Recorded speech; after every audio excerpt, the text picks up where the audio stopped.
pluralidad. La universidad no solamente debe reflejar al país, sino iluminarlo. Pedagogía. La comunicación y la información no se pueden dejar en unas pocas manos. Razón. Disentir es un privilegio de la libertad. Opinión. La academia ha mostrado compromiso y desarrollo en las propuestas que le hace al país. Análisis. Los colombianos no habíamos visto en su dimensión el conflicto. Debate. Nosotros los académicos tenemos el vicio de preguntar por qué. La fuerza de los argumentos.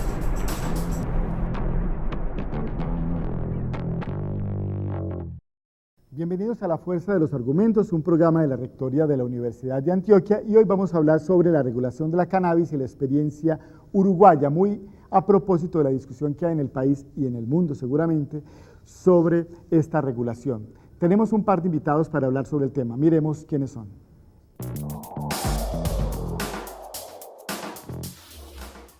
Álvaro Olaya Peláez, comunicador social de la Universidad de Antioquia. Magíster en Salud Pública de la misma universidad. Se desempeña como vicedecano y profesor titular de la Facultad Nacional de Salud Pública de la Universidad de Antioquia. Julio Viñolo, doctor en Medicina de la Universidad de la República de Uruguay, especialista en Medicina Familiar y Comunitaria, especialista en Medicina Interna y máster en Epidemiología de la misma universidad. Se desempeña como profesor titular de Medicina Familiar y Comunitaria en la Facultad de Medicina en la Universidad de la República de Uruguay. Castaño, Cañamón, Cáñamo, Enea, Grifa, Achís, Kif, Marihuana, María, Rondillo. Con estos nombres se conoce la cannabis en diferentes partes del mundo, y sobre ese tema y la regulación vamos a hablar hoy en La Fuerza de los Argumentos. Quiero saludar al profesor Julio Viñolo, uruguayo, que está con nosotros y que nos va a compartir un poco la experiencia de lo que ha sido esta regulación en su país, y también estamos con Álvaro Olaya, que es el vicedecano de la Facultad de Salud Pública. Muchas gracias a los dos por estar aquí. Yo quiero comenzar simplemente diciendo que esta fotografía que tengo en las manos y que recurrentemente uno podría referirse a ella como una hoja más, está, digamos, en diferentes partes del mundo en una suerte de discusión frente a su uso, algunos recreativo, otros medicinal, otro incluso industrial. Cuando uno habla de regulación y habla de legalización, ¿tiene que hacer esa diferencia, doctor Viñolo? Tiene que hacer esa diferencia, sí. Porque una cosa es la regularización del mercado y otra cosa es la legalización, ¿no? Que en el caso, por ejemplo, uruguayo, a través de una ley aprobada por el Parlamento y luego promulgada por el Poder Ejecutivo, se reguló el mercado de la cannabis en el Uruguay. Pero se pueden tomar ciertas medidas de regularización sin que necesariamente haya una ley. En el caso uruguayo serían las dos cosas acopladas. Cuando se habla de legalizarla o regularizarla, ¿se habla realmente en el sentido de salud pública o es porque definitivamente el hecho de la prohibición ha sido un fiasco, un fracaso? Realmente es por lo último. Hay una evidencia que ya ha sido decretada políticamente por dirigentes de América Latina, entre ellos nuestro presidente de la República, que la prohibición no ha sido ningún beneficio, no ha tenido ningún beneficio para la sociedad. Desde la salud pública consideramos que la regulación, una regulación que coincida con algunos elementos básicos de la acción del Estado, como es la obligación de proteger la salud de las personas, de abrir canales para la atención de los enfermos, de generar estrategias de reducción del daño, de disminución de la demanda. Desde la salud pública reclamamos que haya una regulación, pero definitivamente es una acción política. Precisamente yo quiero comentar algo que me emergió cuando hablaste con la diversidad de nombres que le diste a la marihuana, porque eso tiene una connotación moral muy importante.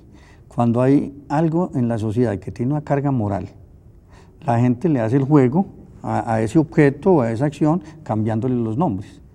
Entonces es muy particular que las partes genitales y la marihuana tengan muchos nombres, porque detrás de eso no solamente hay un elemento político, sino hay una gran carga moral de una gran dimensión histórica. Entonces, cuando se habla de regulación, hay que hacerlo desde una perspectiva amplia, no solamente es un asunto de leyes, sino es un asunto de un acuerdo con la ciudadanía, de empezar a construir un nuevo escenario.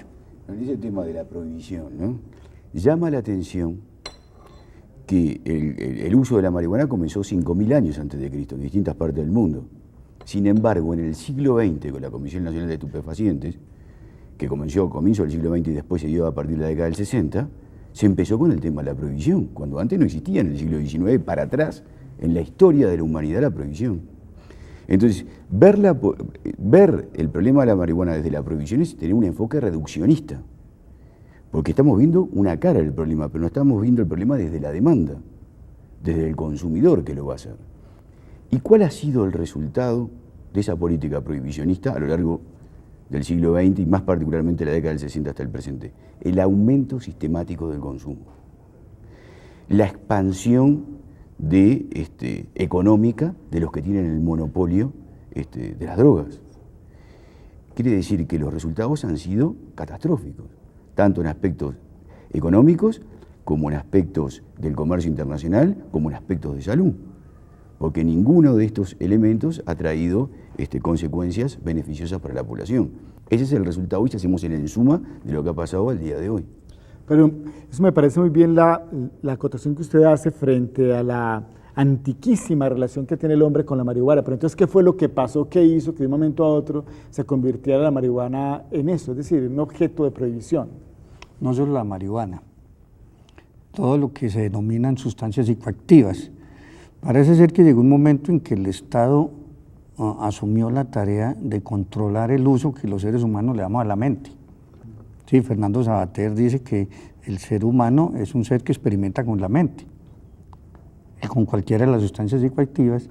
Entonces se consideró un deber moral del Estado de proteger a sus ciudadanos de aquello en lo cual podían incurrir en lo que se ha llamado moralmente vicio.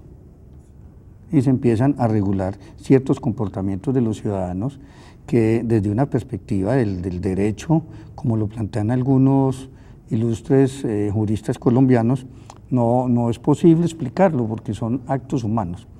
Lo que sí se debe regular son las circunstancias en las cuales los consumos pueden generar un asunto de un daño social. Igual puede suceder con el tabaco, con el alcohol, con la marihuana y con otras sustancias. Pero no por el hecho de lo que el individuo haga de su ser, sino por los impactos que puede tener esa práctica en el medio social, y ahí es necesaria una regulación. Doctor Viñolo, entonces, ¿qué es lo que tiene la marihuana que es tan atractiva? Es decir, y que genera placer y que ha hecho que de alguna manera, no estoy hablando de otras sustancias, estoy hablando específicamente de la marihuana, es decir, ¿cómo la podemos definir para poder saber exactamente de qué estamos hablando? Y bueno, es una sustancia que sí que en usos recreativos genera placer, como otras drogas o como puede también hacerlo el tabaco, ¿no? Pero el tema es el consumo controlado, el permitir el libre albedrío del consumo, porque forma parte de eso de los derechos humanos, y no tomar una visión prohibicionista en ese sentido. Yo quería acotar que esa visión reduccionista del hombre y del conocimiento que comienza a la salida de la Edad Media del Renacimiento, con Descartes, que fue muy positivo su aporte en cuanto al racionalismo y al método científico, pero generó una superespecialización del conocimiento y una visión reduccionista de los procesos.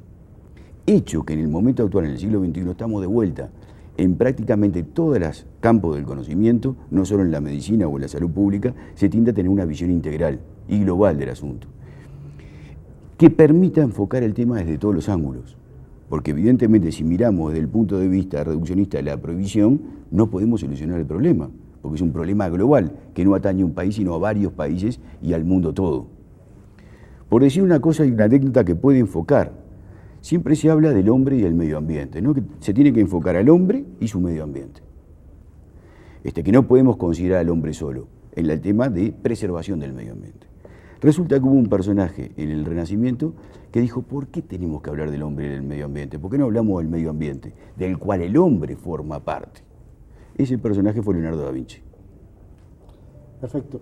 Obviamente pareciera muy, digamos, muy simple la definición de la marihuana, y yo insistiría desde el punto de vista médico de salud pública una definición, es decir, ¿qué es esa sustancia? Pues yo sé que es originaria del Asia, del Himalaya, que obviamente genera efectos psicoactivos, es decir, pero si uno se detuviera a definir un poco qué es ella, ¿qué podríamos decir?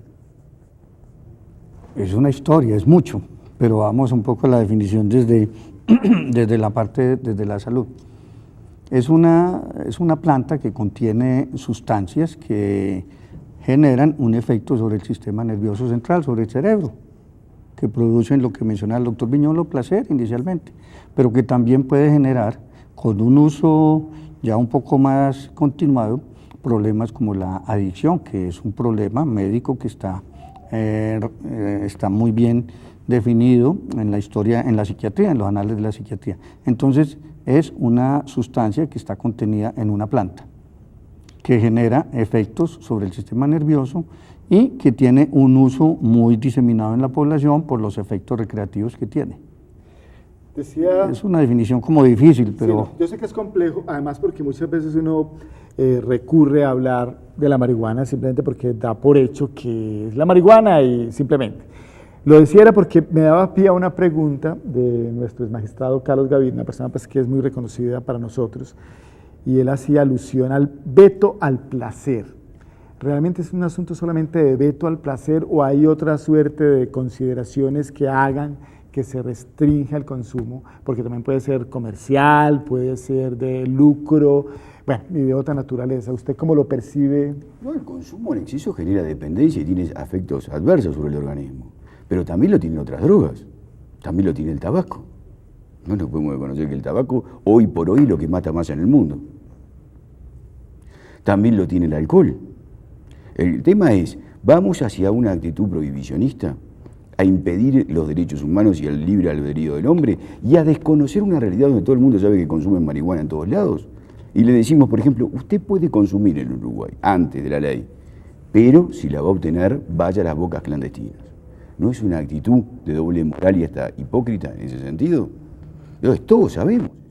Pero ¿y por qué no regulamos el mercado? ¿Por qué no permitimos el consumo y que cada cual sepa hasta dónde puede ir? Con toda la información a su alcance. Y con sustancias de mejor calidad, ya que si regulamos vamos a poder controlar la calidad, hecho que no ocurre hoy en ningún lado, y permitir un consumo en ese sentido de mejor calidad en cuanto a la sustancia.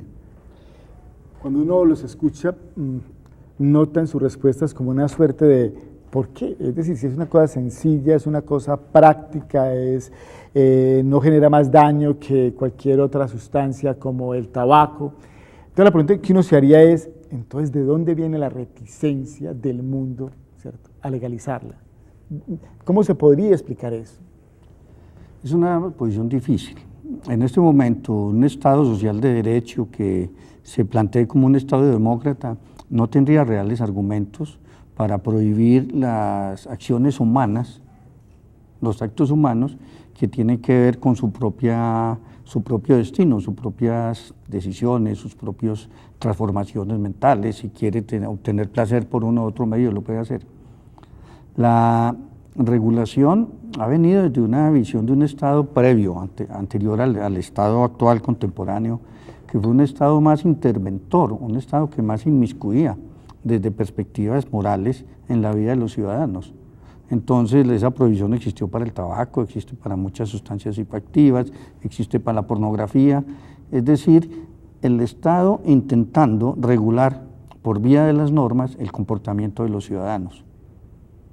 Podría definirse en una frase como lo dices, veto al placer, pero yo creo que es mucho más profundo, es cuál es el papel que tienen el Estado frente a las actitudes de sus ciudadanos, y eso es lo que está en juego, y eso es lo que hizo, yo creo, con mucha claridad el Estado uruguayo, la República Oriental del Uruguay, nuestra hermana república, es redefinir la posición del Estado frente a una práctica ciudadana que es verídica, que está ahí en el medio, y que si la tomamos desde otra perspectiva, que es lo que plantea la salud pública, creemos que asumir el problema se hace más fácil, menos complicado, si no tiene ese agregado de la ilegalidad, porque dificulta mucho las acciones de salud pública. Bueno, hay ciertos prejuicios que aluden a que cuando se legaliza también se promueve y que por ende eso es posible que habrá un boquete para mayor consumo. Sobre este tópico hablaremos después del siguiente corte.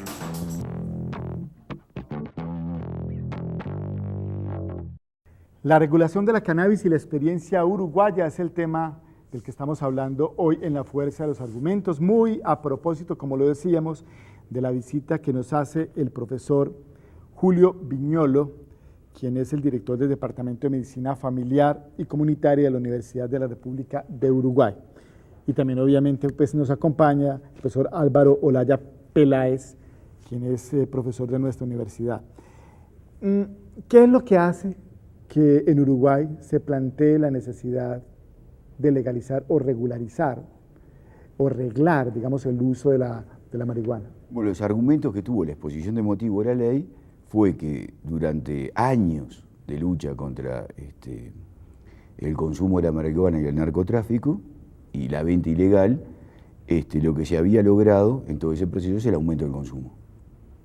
Y 30 a 40 millones de dólares de mercado ilícito, que son los consumidores problemáticos de la marihuana. Entonces, en todo ese proceso de 40 a 50 años, los resultados fueron un fracaso total.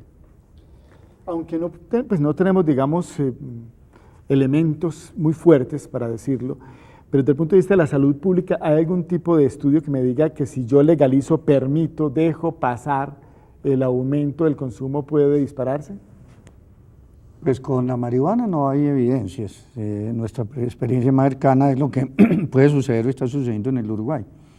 Pero hoy quiero plantear esos dos límites entre la prohibición y lo que es la regulación para volver a para poderte responder eso. Los dos extremos son la total liberación del consumo o la total prohibición. Ambos yo creo que son nocivos desde el punto de vista de la salud pública. Necesitamos un Estado regulador. Y voy a tomar un ejemplo de otra sustancia. Hay que hablar de otras porque sí tenemos la experiencia en Colombia y es el tabaco. La regulación que ha hecho el Estado colombiano frente al consumo del tabaco ha generado una cultura muy importante que está deslegitimando el consumo del tabaco sin necesidad de acudir a medidas represivas. Los espacios libres de humo, las regulaciones en el consumo, y miremos que ahí hay una función reguladora del Estado y en ningún momento ha sido un incentivo al consumo. Por el contrario, una buena regulación es un desestímulo al consumo. Entonces podemos mirarlo desde ahí.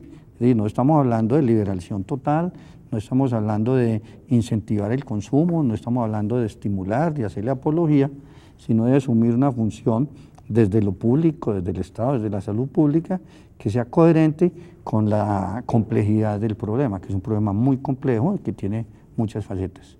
Eso comparto totalmente. En el tema del tabaco, era todo permitido. De golpe y porrazo, la Organización Mundial de la Salud estableció el convenio marco que se empezó a firmar por todos los países. En el Uruguay, bueno, se aprobó legalmente el convenio marco y se comenzó. Ambiente libre de humo o tabaco, no se puede fumar en ningún espacio cerrado. Impuesto sobre la venta de cigarro, aumentó el precio. Los pictogramas en las cajas de cigarrillos indicando qué es lo que produce, ¿no? O sea, comenzó un proceso de disminución total, salida total de la publicidad y no permitir en los kioscos la presencia que se vea en las cajas de cigarrillos. ¿Cuál fue el resultado de todo eso? Porque ahí se hizo regulación, de la libertad total hacia la regulación, la marihuana es al revés, de la prohibición total hacia la regulación, vamos de los dos lados hacia el mismo. Pasamos de una prevalencia de un 32% a un 25%. Hecho muy importante. Esto en la población general. Y la tasa de infartos y de ANGOR estables e inestables y de procesos, enfermedades cardiovasculares disminuyeron, ¿no? Quiere decir que tuvo un impacto muy importante para la población. Y esto era un proceso de 3-4 años nada más. Entonces, si miramos en un horizonte temporario con distancia, podemos ver los resultados y el impacto de la disminución del tabaco sobre la población, que hoy por hoy en el mundo y en particular en Uruguay, el 17% de las muertes en Uruguay se deben al consumo de tabaco. ¿Cómo se entiende entonces que haya esa puja, por decirlo de alguna manera, entre derechos relacionados con la salud y asuntos normativos, legales, jurídicos? Es decir, pareciera que son dos miradas completamente diferentes. Yo creo que no. Cuando uno lee la historia de la salud pública, cuando el Estado empezó a intervenir en la salud pública, en los primeros momentos no lo hizo buscando el bienestar de sus ciudadanos, sino buscando elementos de seguridad del Estado. Y fue precisamente en los tiempos en que venían las amenazas de epidemias. Por eso es muy particular que el lenguaje de salud pública, como lo dice el doctor Juan César García, está plagado de términos militares. Nosotros hacemos campañas, vigilancia, control, o sea, la salud pública empezó como una medida policiva política. En este momento la salud pública tiene otro planteamiento, es un planteamiento desde los derechos humanos, desde el compromiso con el bienestar, desde el desarrollo humano integral. Pero los orígenes en cuanto a la provisión y las acciones de salud pública estaban muy cercanas. Y ahí se puede explicar esa pregunta que tú nos haces de dónde viene la provisión. Viene desde una visión, desde el momento en que el Estado consideraba que él era el que sabía qué era lo que le servía a los ciudadanos y qué no. Entonces el Estado normaba sobre aquello que era conveniente o no a los ciudadanos. Y de ahí también empezó la salud pública, pero estamos en otro escenario que es muy diferente, en el que tiene cabida la regulación. Respecto a esa visión global, que hacíamos referencia, la necesidad de no ver el fenómeno desde la demanda, desde la oferta, sino verlo desde la oferta y la demanda, si no perdemos el ángulo, se dio en la salud pública, mediados del siglo XIX. 3 salubristas, 4 salubristas. Farr en Inglaterra, Virchow en Alemania, Villermé en Francia y Allison en Escocia hablaron de los determinantes sociales de la salud. Dijeron que las causas últimas de los procesos de salud-enfermedad se debían a profundas causas sociales. Eso que pareció una avanzada quedó absolutamente congelado cuando la prevalencia de las enfermedades transmisibles se vincularon a la existencia de los gérmenes, con Pasteur y ahí fue el triunfo de la visión microbiológica de la salud pública y la medicina. Entonces se tomó una visión reduccionista y los determinantes sociales quedaron congelados. Hoy, 150 años después, a partir de Lalonde, del concepto de APS, de la propia Comisión de Determinantes Sociales, sabemos que las causas de las enfermedades, más allá de los determinantes de salud, se deben a los procesos sociales, tanto para las enfermedades transmisibles como para las no transmisibles, como para los fenómenos de adicción. Ese es un concepto que hace entonces a tener una visión global, que no podemos centrarnos en la enfermedad, tenemos que centrarnos en la salud y en la enfermedad. Y para todos los procesos históricos es lo mismo. Yo creo que sobre eso, sobre todo que estamos en un público colombiano, recordar una campaña de medios que hizo el Estado colombiano hace algunos años, demonizando la marihuana y lo denominaba la mata que mata. Ahí se ve el reduccionismo, porque es que a un elemento vegetal, a una mata, agregarle toda esa cantidad de carga moral, de carga social, de carga política, sabiendo que la marihuana no es sino un medio que está en la sociedad para canalizar muchos problemas de angustia, de ansiedad, de desajuste social e incluso de intereses comerciales del narcotráfico. Lo que más apoya al narcotráfico es la prohibición. Entonces decir que es la mata es reducir a que el asunto de la marihuana es una sustancia que se llama tetrahidrocannabinol y que hace esto y esto. Eso lo sabe la medicina, pero la mirada de la salud pública es mucho más amplia. El concepto de enfermedad también atraviesa mucho esta discusión. Quien consume, en este caso marihuana, ¿es un enfermo o cuándo comienza a ser un enfermo? Porque de todas maneras nosotros tenemos aquí experiencias donde una de las alternativas era forzar los tratamientos porque se trataba de enfermos que estaban consumiendo, en este caso, marihuana. ¿Ese límite cuándo? Bueno, desde el momento cuando genera adicción y dependencia, ahí sí tenemos que tratar de evitar esa dependencia. ¿Y qué es la dependencia? Es decir, volvemos sobre lo mismo, ¿cuál es ese límite? Pero ¿cuál es el límite? Es decir, si una persona todos los días tiene derecho a sus 500 gramos, por decir de alguna manera, o a sus 40 gramos, por decirlo, Es decir, ¿cuándo es adicto? Porque esa es la gran discusión que hay, sobre todo con la mirada moralista del tema, ¿cierto? Es decir, por favor, no lo libere, no propicie, no fomente, ¿cierto? Que lo que hace es aumentar, entre comillas, la enfermedad. Estoy hablando, pues, como abogado del diablo. Claro, una cosa es el consumo con fines recreativos, otra la dependencia física y psíquica hay distintos tipos de medidas como para evaluar todo eso, ¿no? Pero debemos distinguir una situación de la otra. Una cosa es el consumo de alcohol recreativo y social, y otro es la dependencia al alcohol, ¿no? Donde ahí podemos decir que está enfermo porque hay una adicción de la cual no puede evitar y hay que tratarlo. Cuando se habla, digamos, de la experiencia uruguaya, aunque la pregunta debería ser más hacia el doctor Viñolo, pero quiero mirarla desde Colombia, uno podría decir que el asunto relacionado con el consumo, es decir, lo puedo asociar con algo hereditario, cultural, tradicional, o es una cosa de la naturaleza humana que no tiene bandera ni colores. La naturaleza humana no existe aislada de un elemento integral del entorno, de la sociedad, de los determinantes. Entonces no podríamos decir que es algo atribuible al individuo. El consumo psicoactivo está en la sociedad y eso está narrado en toda la historia, en todos los documentos. Desde los caldeos se han encontrado prácticas diferentes, nuestras comunidades indígenas tienen prácticas. Lo que sucede es que la perspectiva desde el cual se mire va a dar un tipo de modelo explicativo. Y desde el punto de vista de la medicina, el modelo explicativo está en lo que la Organización Mundial de la Salud llama la Clasificación Internacional de Enfermedades. Y se llega a ser un enfermo cuando cumple los requisitos de la adicción que hablaba el doctor Viñolo. Pero el consumo está en la práctica social cotidiana. Hay una figura un personaje nuestro del humor hace muchos años, fallecido Montecristo, tenía un personaje que llamaba Montecristeso, y era la caricatura de lo que nosotros llamamos el marihuanero.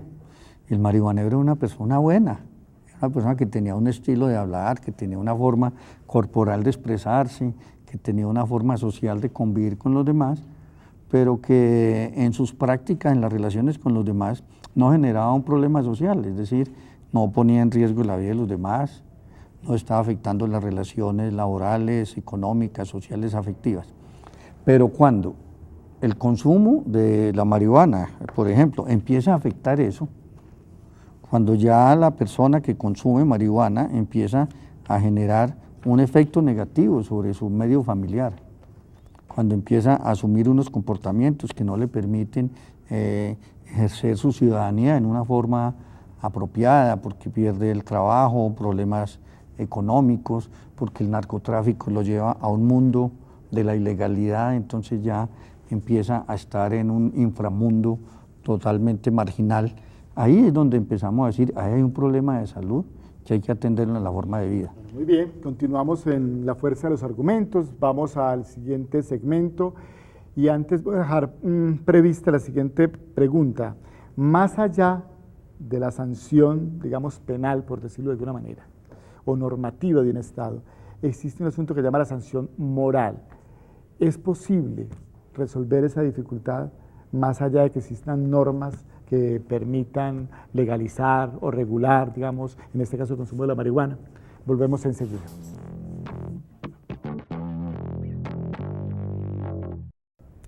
La regulación de la cannabis y la experiencia uruguaya, el tema del que tratamos hoy en la fuerza de los argumentos, y dejamos prevista una pregunta relacionada con la sanción moral. ¿Hasta qué punto la legalización o no legalización o el papel del Estado al margen de esas decisiones, la sanción moral puede llevar al traste, digamos, frente a una decisión de esta naturaleza? Porque al margen de que sea legal o no, el asunto moral está siempre ahí. ¿Cómo sobrellevarlo?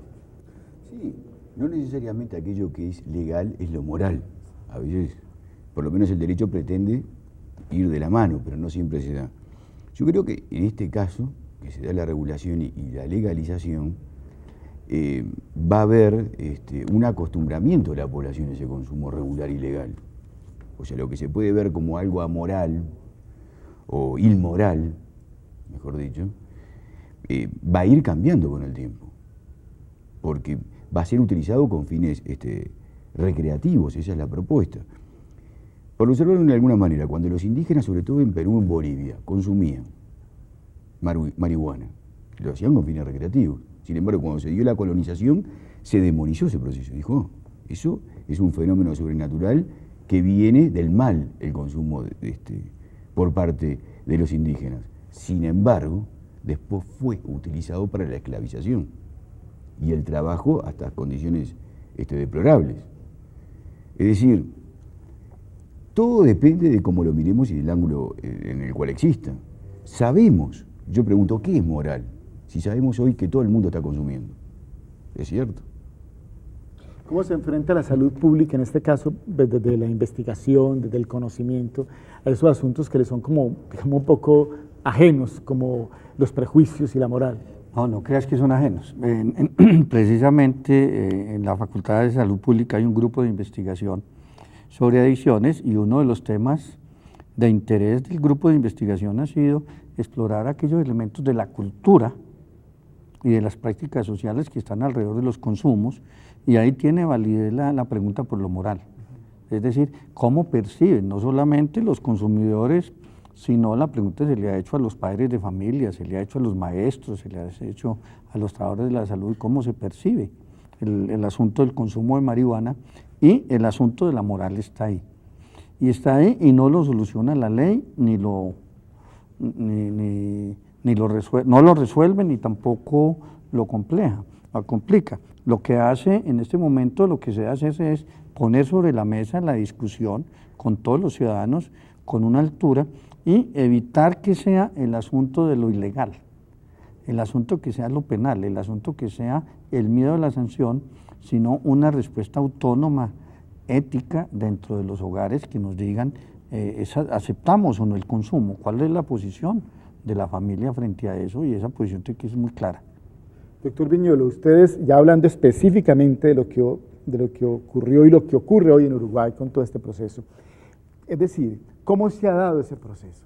Desde, obviamente, ha habido un liderazgo por parte del presidente Mujica, que seguramente ha impulsado, pero también ha tenido, me imagino, además estoy seguro de eso, cierta resistencia también por la tradición y lo moral. Es decir, ¿cómo podríamos explicar ese fenómeno para que Uruguay se convierta en un líder en esa materia en América Latina? Bueno, el proceso sí fue aprobado en el Parlamento, pero aún hoy las encuestas, la mayoría está en contra del proceso de la regulación, si bien fue votado por el Parlamento. Y hay resistencia en ese sentido. Fundamentalmente por los efectos de la marihuana, por el daño que provoca sobre la salud y que los argumentos son que va a aumentar el consumo. Bueno, el proceso fue básicamente por eso de que luego de años de aplicación de la política reduccionista y prohibicionista, no ha dado resultados, o no dio resultados. Entonces, finalmente todo esto terminó en una ley que ya está aprobada, o sea que no estamos hablando de un proyecto, ya está la ley, y se aprobó además la reglamentación. Y bueno, entonces ahora el asunto está ya se está reglamentando el consumo familiar y el consumo en los clubes de membresía, y todavía no está en las farmacias, ¿no? Pero lo realmente interesante de todo esto, e importante para la salud pública uruguaya y mundial, va a ser medir cuál va a ser el impacto de todo esto sobre la población. Porque acá va a haber un acceso de la población al consumo. El que quiera va a poder acceder. Va a poder acceder a productos de calidad y va a estar regulado cuánto va a poder consumir. ¿Qué efecto va a tener eso sobre todo el tema de la delincuencia, del narcotráfico, de los 30 a 40 millones de dólares, del consumo problemático? Eso va a ser lo realmente importante. En este momento todavía no se puede medir eso, porque ahora se registraron 800 para consumo familiar, doméstico, y 1000 clubes de membresía, con las licencias del caso, con los registros del caso, y con todo lo que estipula la ley y la reglamentación. Disculpe que hay una pregunta para complementar un poco esa respuesta. Comparativamente, las estadísticas, ¿qué dicen del consumo de Uruguay frente al resto de países latinoamericanos y otros países? Está más o menos en lo mismo. El consumo de marihuana está en el 8% de la prevalencia, que es lo mismo que se da a nivel mundial. O son más o menos cerca de 200.000 consumidores en una población de 3 millones, con un consumo problemático de 20.000, 22.000 personas. O sea que realmente está dentro del promedio, digamos, del mundo prácticamente. Está dentro del promedio del mundo. El tema es ver los efectos de lo que pase ahora con la regulación. Es decir, aquel que quiera cultivarlo lo va a poder hacer, siempre que se registre, siempre que cumpla con la licencia.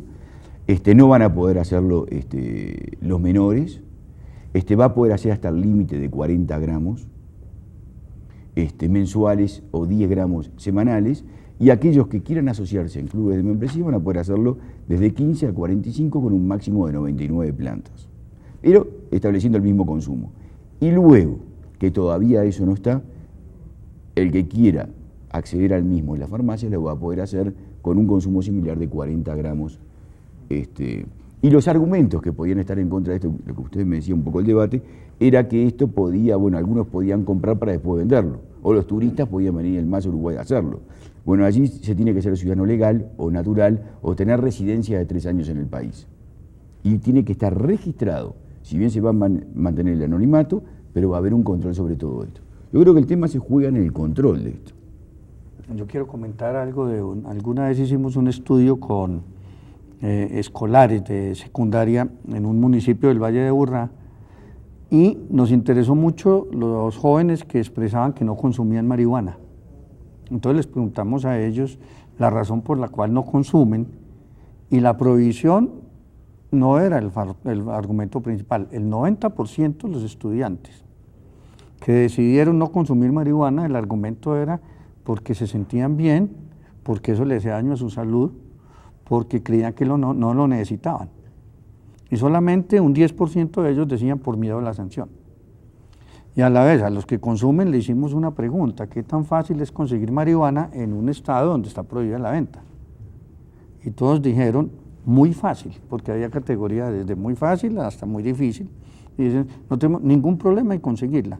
Entonces la regulación frente a ese escenario yo creo que empieza a jugar un papel importante, porque la demanda está. Es decir, la prohibición no ha afectado en nada la demanda. Yo quiero, insistiendo en la misma dirección, entonces hacer alusión al proyecto de ley número 27 de 2014, que reglamenta el acto legislativo 2009, en donde también hubo de alguna manera una mirada muy particular del presidente Uribe en su momento, y que ahora lo que se está intentando es regular el uso. ¿Qué es lo que va a pasar con ese proyecto? Si uno hiciera un paralelo entre lo que está pasando en Uruguay, ¿cierto?, y lo que se pretende con ese proyecto, ¿qué puede encontrar? Yo lo veo así. Para mí lo que hizo el Estado uruguayo fue una posición política clara, de frente al problema,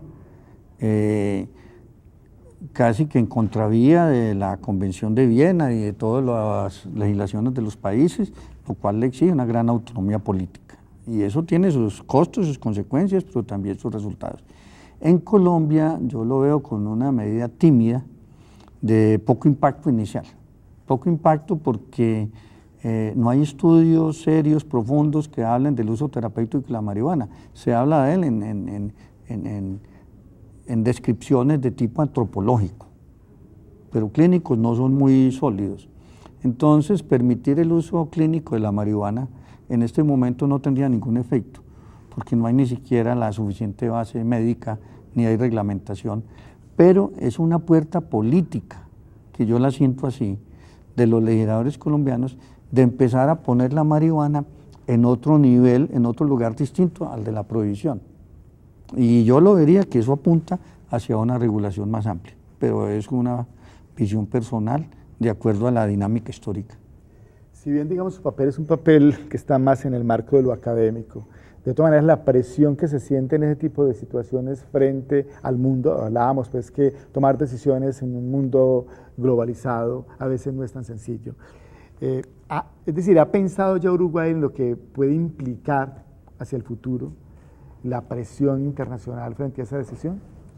Lo que le contesto es personal, porque yo estoy del mundo académico, ¿no? Es un mundo globalizado, pero yo observo que también todo el mundo está observando la experiencia uruguaya, porque todo el mundo es consciente, y ahí también tenemos la doble moral, que lo que se ha aplicado en 60, 70 años no ha dado resultado. Entonces, alguien tiene que comenzar a cambiar un proceso que no ha dado resultado. y está a la vista.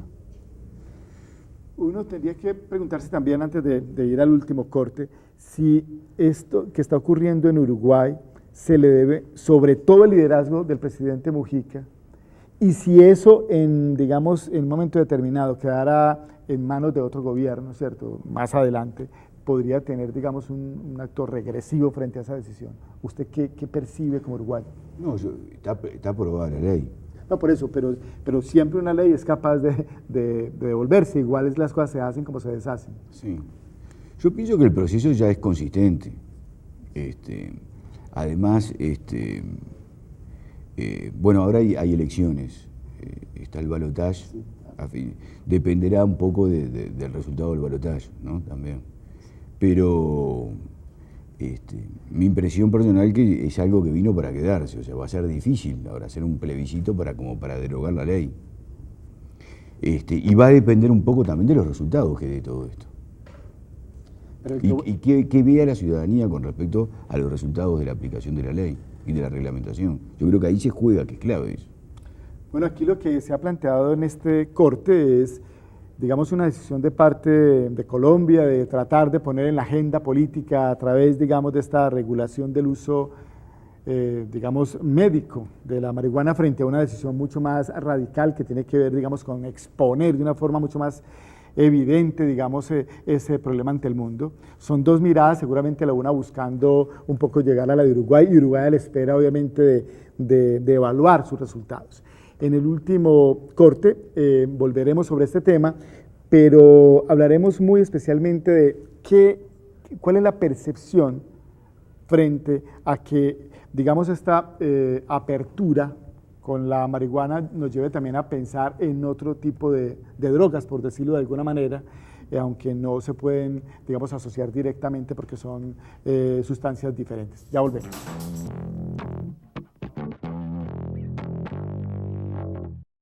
La cannabis sativa, hay registros del año 2737 a.C., en donde se le utilizaba como una fibra textil, manufactura de para vestimenta, también el aceite de sus semillas usado como combustible y en preparación de alimentos de ganado, y otros usos diferentes a los que hoy nos convocan, que tiene que ver con el placer, digamos, con el gusto, con la recreación de consumirla, y estamos hablando pues de la cannabis.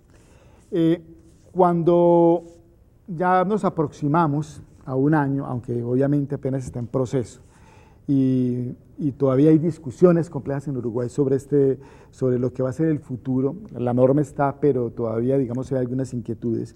Uno podría pensar que puede ser, ya lo habíamos hecho la pregunta, pero quisiera una respuesta un poco más enfática, la puerta abierta para la legalización de otras drogas.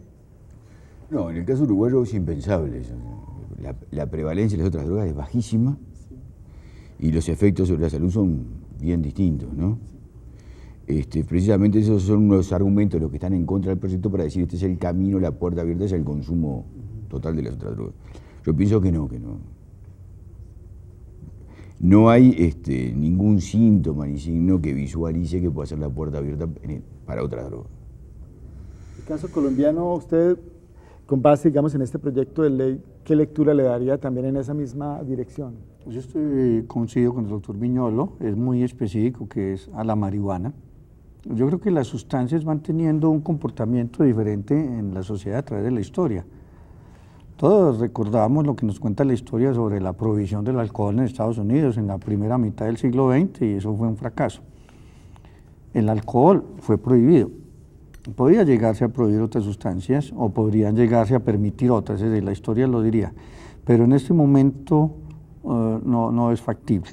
Yo creo que se puede pensar algo en el uso de la coca, ¿no? De la cocaína, como lo plantea el Estado boliviano, que hace parte de su cultura, y Bolivia ha venido teniendo un uso permisivo de la coca porque es algo del ancestro milenario, pero en Colombia no tenemos esa realidad. En Colombia esas otras sustancias y de verdad son altamente adictivas, todos los derivados de las opiáceos, la heroína y esas sustancias son además de poco uso recreativo, porque es que decir que una persona está haciendo un uso recreativo de la heroína, eso no es cierto.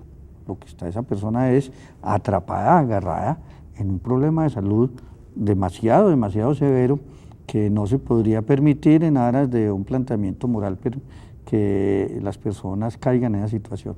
Hay alguna dificultad, pero yo coincido. La marihuana tiene un lugar, tiene un uso, tiene una característica en la sociedad que permite una nueva legislación. Uno tendría que mencionar a Portugal, a España, a Holanda, algunos estados en Estados Unidos, Washington y Colorado, en este caso Uruguay. Y uno nota realmente que son muy pocos frente a más de 200 países, por decirlo menos. Esa presión de afuera, ¿cierto? ¿Cómo piensa usted o cómo la avisora en favor de que los resultados de esta, digamos, de esta decisión uruguaya permitan que otros países, al menos en América Latina, ¿cierto?, la tomen como ejemplo? Y yo digo, en la medida que nos fijemos en la aplicación de la reglamentación y veamos los resultados, pienso que todo el mundo va a estar muy atento a lo mismo. Y si los mismos son realmente positivos para la población y para el Estado, otros van a empezar a ir haciendo lo mismo. Yo pienso que en poco tiempo se va a empezar a visualizar esto. Y en un mundo globalizado, en el concepto de la aldea global, cada vez más las decisiones de algunos nos afectan a otros. Por ahí se dice que a veces hay problemas que no tienen soluciones locales en cuanto a los países, sino que tienen soluciones globales y que no tenemos organizaciones globales que nos permitan solucionar los problemas. Todo el tema está basado ahí de la posmodernidad, ¿no? Que muchos de los problemas nos pasan por arriba y que las organizaciones jurídico-administrativas han quedado retrasadas en ese proceso. Bueno, pero en los distintos temas, en los distintos problemas, unos u otros van a ir tomando iniciativas para el comienzo de esas soluciones, que yo las veo de futuros que van a ser globales, y tenemos el ejemplo concreto, el tabaco. Fue una solución global, tomada por la Organización Mundial de la Salud con el convenio marco. Después los estados fueron ratificando en sus legislaciones nacionales. Lo que sucede es que no tenemos esas organizaciones supranacionales fuertes que permitan solucionar temas que no afectan a un país, afectan a varios países, y donde el problema no está en el Río de la Plata, está en el Río de la Plata, está también en los que producen, está también en los que consumen del mundo desarrollado. Entonces es muy difícil intentar soluciones de ese aspecto. Yo creo que el caso uruguayo va a poder servir de ejemplo para muchas cosas y decisiones que se puedan tomar de futuro. ¿Cómo vamos a Colombia y Timorata? ¿O hacia el futuro piensa que toman eso? Usted decía que este era un pequeño avance muy importante, pero usted, es decir, ¿está Colombia preparada para tomar un salto más allá pues, de lo que en este momento está discutiendo? Yo creo que está avanzando, hay temas, el tema de las drogas está en las conversaciones de La Habana, hay esta política de la marihuana, lo que sucedió en el 94 con la Corte Constitucional, yo creo que está avanzando a un Estado más regulador. Pero también yo quiero mencionar algo, cuando decía el doctor Viñolo, el tema de las Naciones Unidas, cuando uno busca un organismo que sirviera como de soporte, porque la Organización Mundial de la Salud es de las Naciones Unidas. Pero quiero contarle, la Oficina de las Naciones Unidas que tiene que ver con el tema de las drogas es la Oficina de las Naciones Unidas contra las drogas y el delito. Entonces está haciendo una relación con el delito que de suyo ya dificulta un planteamiento amplio, un tratamiento integral del tema de las drogas. O sea, en las Naciones Unidas, desde esos organismos también hay que repensar cuál es el lugar que tiene este problema para buscarle soluciones globales. Una pregunta políticamente incorrecta antes de terminar este programa. ¿Hasta qué punto las transnacionales, al darse cuenta de que existe esa liberación, esa regulación, no pueden hacer, digamos, de esa decisión un negocio y mañana, por ejemplo, ofrecer las dosis mínimas, es decir, en unas presentaciones más atractivas. Es decir, eso está contemplado, hay una restricción, se puede controlar o es de pronto hilar demasiado delgado. No, yo pienso que así como el tabaco, estaba todo el tema y está todo el tema de las transnacionales, donde el Estado uruguayo hizo un juicio contra una de las transnacionales, está en un proceso de eso, y se fue a la regulación, y las transnacionales tuvieron que ver cuál era el proceso al cual iba el mundo, también va a ocurrir lo mismo desde este otro punto de vista, con una diferencia. No partimos de un libre mercado, aquí partimos de una prohibición y fuimos hacia la regulación. En el otro caso era el libre mercado y se fue hacia la regulación. Yo creo que ahí está la diferencia. De todos modos, hay que estar con los ojos abiertos para seguir muy bien todas las posibles consecuencias que pueda tener esto, pero si la regulación y el contralor y la evaluación sistemática se da, creo que va a traer resultados beneficiosos en ese sentido, ¿no? Pero estamos en un mundo globalizado donde los intereses son múltiples y donde todos estos temas pienso que deben de estar regulados. Así como el sector salud no puede estar en las manos del libre mercado, o que va al fracaso, y quizás el mayor ejemplo de eso lo tenemos en Estados Unidos, el 40 millones de personas sin cobertura. ¿Por qué? Porque tiene externalidades, tiene problemas de mercado que hacen que el sector salud tenga que estar regulado. Eso es sine qua non en todo el mundo, ¿no? Y donde no se hace, no funciona. Todos los países europeos está todo regulado. Bien. Entonces, lo mismo para este aspecto, ¿no? No pueden estar en un concepto de libre mercado donde cada uno está en el juego de la oferta y la demanda, porque tiene problemas, adversidades y tiene problemas, externalidades que hacen que no sea comparar un yogur de tal marca con otro yogur de tal marca, y el consumidor elige, porque hay una diferencia de información. Cuando alguien va al médico, hay uno que tiene toda la información y otro que tiene parte de la información. Entonces yo no puedo dejarlo en el libre mercado, tengo que regularlo. Por poner un ejemplo, lo mismo sucede en todos estos casos. Profesor Olaya, su apreciación frente a eso. ¿Sí estaremos preparados, sobre todo en un mundo donde siempre aparece el negocio, la posibilidad de aprovecharme, digamos, de las condiciones? El riesgo existe, pero el estar preparados es diferente. O sea, nosotros debemos prepararnos, es para la amenaza de que un asunto se vuelva una mercancía que circule porque tiene un valor económico y un lucro. En este momento, eso es lo que está pasando en el narcotráfico, es una mercancía que tiene un valor agregado muy alto, que tiene un lucro que se aprovecha de la prohibición para generar enriquecimiento de algo.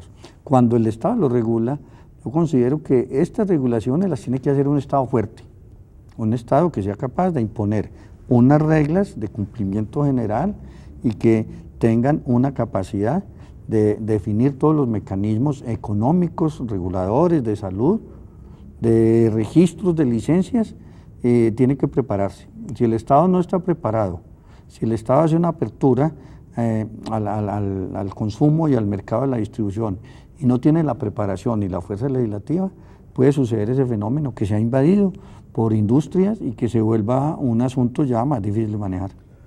Profesor Julio Viñolo, muchas gracias por habernos acompañado. Profesor Álvaro Olaya Peláez, muchas gracias por estar con nosotros. A ustedes esperamos que esta discusión acerca de la regulación de la cannabis y la experiencia uruguaya les haya dado elementos de juicio para entender lo que implica una decisión tan revolucionaria y que seguramente va a tener impacto en el resto de América Latina. Esperamos volverlos a ver muy pronto aquí en La Fuerza de los Argumentos. Buena tarde.